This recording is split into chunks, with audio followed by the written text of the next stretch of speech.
Bloomberg Audio Studios. Podcasts, radio, news. This is the Bloomberg Surveillance Podcast. I'm Jonathan Ferro, along with Lisa Abramowitz and Anne-Marie Hordern. Join us each day for insight from the best in markets, economics and geopolitics. From our global headquarters in New York City, we are live on Bloomberg Television weekday mornings from 6 to 9 a.m. Eastern. Subscribe to the podcast on Apple, Spotify or anywhere else you listen. And as always, on the Bloomberg Terminal and the Bloomberg Business app. Joining us now is Dana Peterson at the Conference Board. Dana, welcome back to the programme. Got lots to talk to you about that consumer confidence number from earlier this week. I just want to pick up on the data that came out just moments ago this morning. How are you thinking about it? How does it inform your view of where the Fed goes next? Well, I think the jury's still out. We still have a lot more data we need to see, especially next week's employment data. But, I mean, the good news is that inflation is continuing to slow, and so the Fed can be less concerned about that. If inflation slows faster than the path that they outlined in the September SEP, then certainly they can go 50. But, again, I think they need to see the labor market. I think the labor market's doing fine. When we look at the number of payrolls, you don't need to have 300,000 payroll additions a month when you're pretty much at full employment, and the unemployment rate is very low. Wage inflation is still elevated. So there's still a lot of good news about the labor market. And also when we look at growth, if consumers continue to spend, then that's going to mean very strong GDP growth. So I think the Fed is still going to be data dependent, and all the data from now until November are going to decide whether the Fed goes 50 or 25. Well, Dana, how low is the bar to go 50? We've got payrolls next Friday. The estimate in our survey is about 130. You said yourself we don't need 200. Something between 100 to 150 is still okay for the economy and where we're at right now. How low is the bar to go 50? Well, I think if you start seeing negative payroll reads or further creep in the unemployment rate, the Fed's looking at the unemployment rate to kind of top out at 4.4%. The natural rate is 4.5%. So that's still employment. But I think if you start seeing the unemployment rate creep above that, then the Fed is going to lean on, okay, now some of the downside risks that we feared are starting to materialize. So we need to cut rates faster to undergird the labor market. Were you surprised, Dana, by how weak some of the labor sentiment was by the consumers that you ended up surveying? Were you surprised that people felt like jobs really were getting much harder to get? Well, not really, because if you think about it, the peak of the jobs hard to get, jobs easy to get differential was back in 2022, where we know it was very easy to find a job. You had all these job openings because companies were still trying to replenish their ranks after the pandemic. Now, companies have pretty much have all the workers that they need. When we talk to CEOs of large companies, about 40% of them are saying, we're not making any changes to our workforce, and the other 40% are saying we're going to continue to hire, and only about 20% are saying, maybe you'll let some people go. So it's still a story of hiring and hoarding.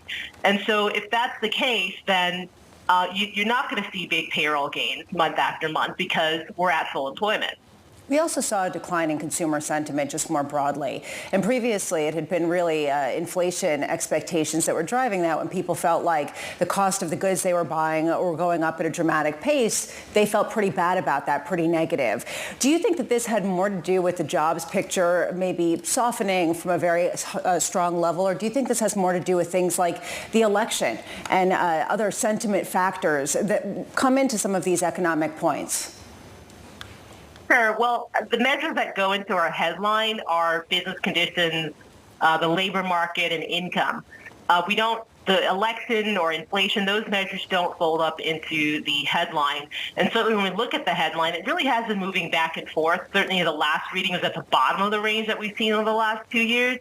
But certainly we do ask consumers, what do you think about inflation? What do you think about, things that are impacting the economy? It's still the case that prices and inflation, those two words, are still cropping up. Prices, the level of how much things cost is elevated, but they're a little less concerned about the rate of change in inflation. We did notice that the words interest rates and election did pop up in some of the write-in measures. But even still, when we looked at the election, certainly over the last years in terms of those write-ins, it's still pretty low. I think consumers are not really going to get too focused on that as being a major issue for the economy until we get to October. But to Lisa's point, and I understand you have a surgical way of how you go about this survey, but you talk to CEOs, you see what's going on in the campaign trail right now. If you're a CEO and you come out and say potentially you might be moving workers to a different country because you need to save money or you need to find certain labor, you are going to be basically in the bullseye of one of these candidates. Is there a concern potentially in the labor market that companies are just waiting for more clarity after November 5th? Yes, companies are waiting for more clarity, but the things they are investing in include technology and human capital. And it's really not the case. We're not hearing that companies are looking to offshore people. They're trying to find people right here in the U.S. And certainly the companies that are benefiting from industrial policies around PIPs and infrastructure and factories are doing quite well. They're giving us a good story. Now, it's the companies that are more consumer-facing where they see, risks of consumers really pulling back. They're much more worried, especially since consumers are still buying a lot of services. But we're noticing that as goods prices fall, consumers are running out there and they're buying cars. So we're not getting that sense that companies are either looking to lay off labor or even move them abroad. It's a very different story. Dana, I'm pleased that you joined the program today because I'm sure you got a lot of phone calls this week. Dana Peterson there at the Conference Board.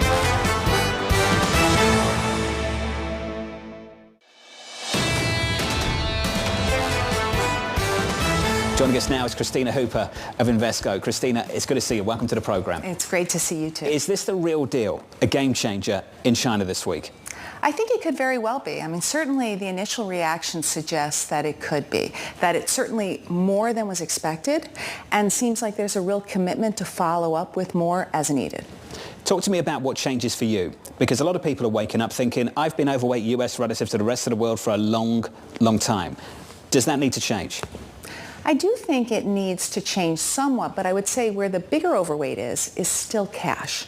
And so there's an opportunity to deploy and get one's portfolio more into balance, but not necessarily take away from U.S. equities, but just build up exposures to other areas like European equities, like Chinese equities instead. And I think there's a real argument to move more into China because valuations are very attractive. We've just been waiting for that catalyst. It seems to have arrived. I love this. People, person after person who comes on the show, get out of cash. Why are you in cash? There's so many other things to invest in. Lock in these yields. Go to China. Go to equities in the U.S. Go to Europe.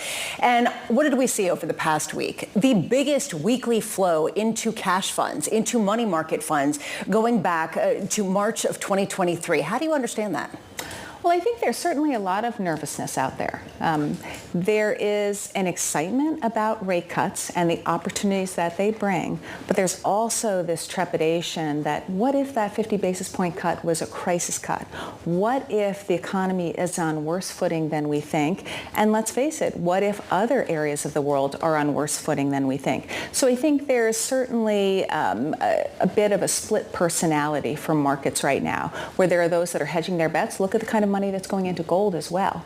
But at the same time, there's an excitement about equities, and I think that is rightly placed because I do believe my base case scenario is the U.S. does see a soft landing and that we see a pretty brief soft landing with an economic reacceleration to follow. There's a real question here about whether that soft landing can come with a rally in everything. The sort of soft landing nirvana that supports bonds as much as it does stocks, as much as it does this broadening out trade. Well, I think of it as almost the opposite of 2022, where virtually everything sank. And so you can have a year where you have an everything rally. You can have an everything bagel. Why can't you have an everything rally? I love that. Everything bagel and everything rally. Well, potentially, and your notes put it, the markets are still swimming in a sea of uncertainty. Out of all those uncertainties, what ranks number one for you? Whether or not the U.S. has a soft landing. Let's face it, we're certainly getting data that tells us that the economy is in fairly good shape. But there is that fear that because of the long and variable lags of monetary policy, that aggressive tightening cycle, that restrictive monetary policy environment catches up with us. And so that's why I think we follow consumer sentiment so closely. And that's why we had, in reaction to the Conference Board consumer numbers the other day. But I would argue when you actually delve into the information, what you saw was consumers got much more negative on the economy, but they still want to spend, they still want to go out to eat, they still want to go to the movies. So I think of it more as an Eeyore economy, where consumers are worried, but they're not necessarily acting on their worries. It's America. We catch up with the Conference Board a little bit later. Isn't that America? We're still spending. Anxious, but still spending. Well, to me, this is the sort of big million-dollar question. Everyone's been saying, you're running out of savings. Americans just go and they're reckless, ruthless. They spend anyway. They're going to borrow to spend. But actually, the savings rate, it was substantially higher than we previously reported in new data. So maybe people actually haven't been imprudent. Maybe Americans were smartly spending on things that matter to them and trips and, They also have credit cards. So even if you're worried about losing your job, you might as well YOLO, go out to dinner, go to the movies, go on a vacation, have some fun. And Donald Trump's going to cap the interest rate on the credit cards, right? Potentially. What did you make of that? Can I just pick up on that? I think it's really important. We've talked a lot about price controls coming out of the Harris campaign. We haven't talked enough about this. Capping interest rates on credit cards. Can you imagine what would happen if we did that? We'd basically only have credit allowed for people who had high FICO scores. And I mean really, really high credit scores. There'd be a lot of people locked out of credit markets. Two things. One, again, is Donald Trump a Bernie Sanders bro? Like literally a Bernie bro? Because this is what the progressives have been talking about, but at a 15% cap, AOC and Bernie Sanders. But what was interesting is what we heard from Mr. Malpass was a serious, immediate step back. I'm not one of those people. He doesn't really think that should be happening. All I can say is think about all the money in private markets that would come up with creative ways to give credit in other more punitive rates later in some other views. So I mean, it's not that they'd be locked out. It's just, you really want to borrow? Come on over here. Yeah, I've got a price for you. Don't underestimate innovation in financial markets in America. Kristina, it's good to see you. Thanks for being here. Kristina Hooper there of Invesco.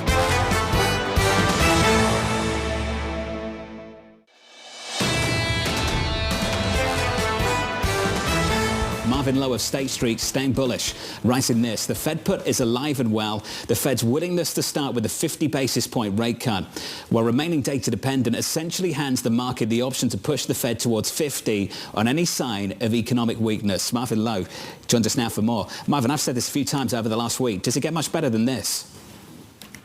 You know what? It's a pretty good time right now with the stories coming out of China, certainly. The global cutting cycle and discussions that it might accelerate is just good for risk assets. And, let's not look that gift horse in the mouth. Marvin, the miners are up, luxury's up, Chinese tech is up by almost 20% so far this week. We've seen this movie before. You get hints of stimulus out of China, we rip for a little bit, and then we roll over. Is it different this time? It's pretty significant. Certainly, it does seem as if the central government is looking to stabilize at least the economy through the financial markets. It's a real question to us whether or not, similar to whether or not Wall Street can make its way into Main Street, whether or not these actions can once again drive a more active consumer that has really had problems feeling comfortable with the economic situation there. So that's to be seen. But from a market's perspective, this certainly is supportive. There's a broader theme here, and this, I think, is what really got people's attention this week, which is maybe the market underestimated just how much the Fed's cutting cycle would open the floodgates to the rest of the world also taking easing steps. How much is that what we're seeing and basically paving the way to a global easing cycle that really fuels more growth than people previously expected? You know what?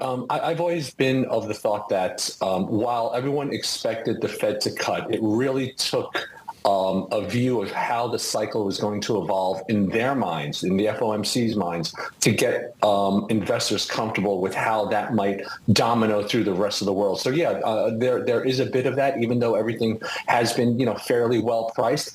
A looser monetary policy coming out of the U.S. just makes it a lot easier for the rest of the world to ultimately follow along. Is it now just a potential policy error waiting for the ECB not to hike, not to cut rates in tandem with the Fed more aggressively, just simply because they have inflation below 2%, they have growth rolling over, they've got a whole host of potential challenges. There is no argument for them to keep rates where they are. Am I missing something? Yeah, no, I agree with you completely.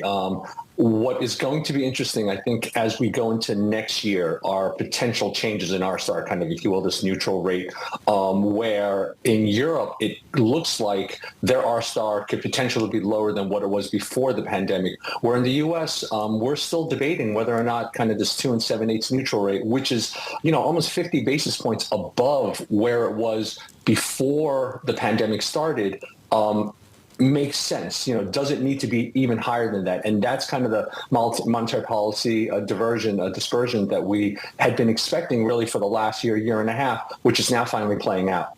Marvin, leaving the ECB to one side, how promising is it for Europe, basically only dependent on how well China goes with these new stimulus measures?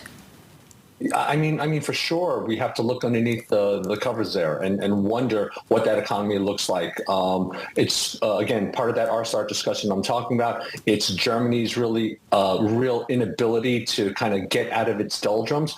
I do think it is a sick type of economy that takes a lot more than just this one sugar dose. It'll help for sure, but there's still a lot of underlying concerns. How difficult is to understand the German economy when you see the headlines coming out of, say, the auto industry, but then you look at where the DAX has been trading?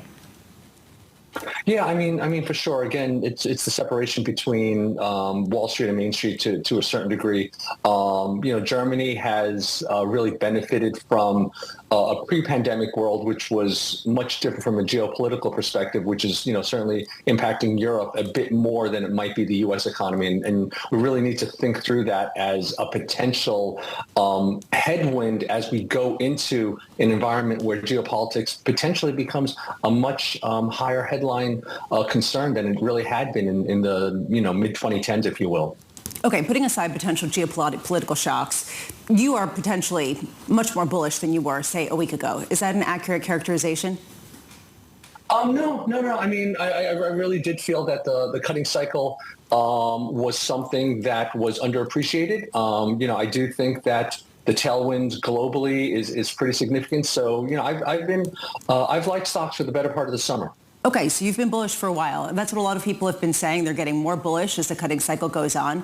Maybe you've always been this bullish. People are saying get out of cash. It is the time to start going into other assets, into stocks, into longer-term bonds. Yesterday, we got data from ICI showing the biggest weekly inflow into money market funds. Jerome Schneider yesterday of PIMCO is telling us this is not really going to be the best place to be. It is actually accelerating the flows into these asset classes. $6.4 trillion now in money market funds. How do you explain the fact that people are still rushing to cash at a time where you're hearing the increasing cries to get out? Yeah, you know what? We were having that exact same discussion on the desk yesterday.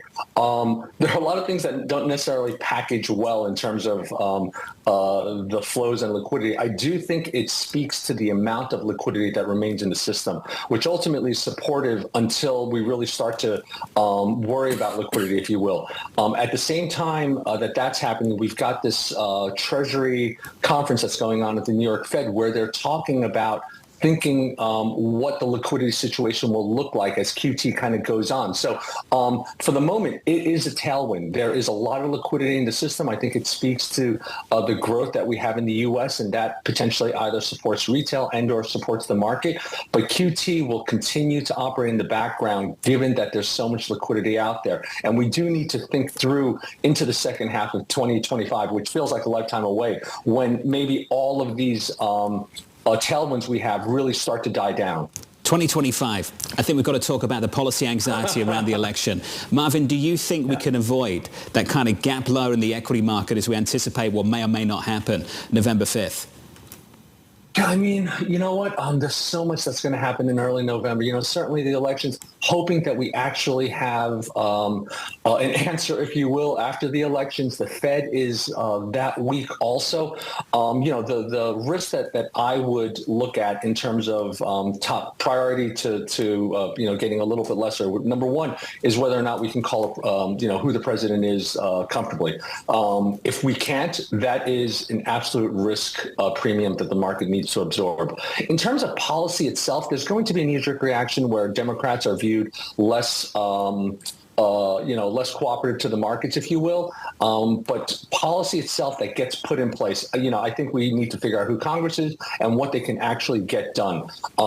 If anything, really the deficit discussion remains top and center, however, as we go through this, which really formulates how you want to look at longer Treasury yields as we kind of go into the end of the year. Beyond the bond market, though, Marvin, I think this raises really important questions about the character of the current rally. We've seen China absolutely rip this week. How vulnerable would it be, this rally, to a Trump presidency come November?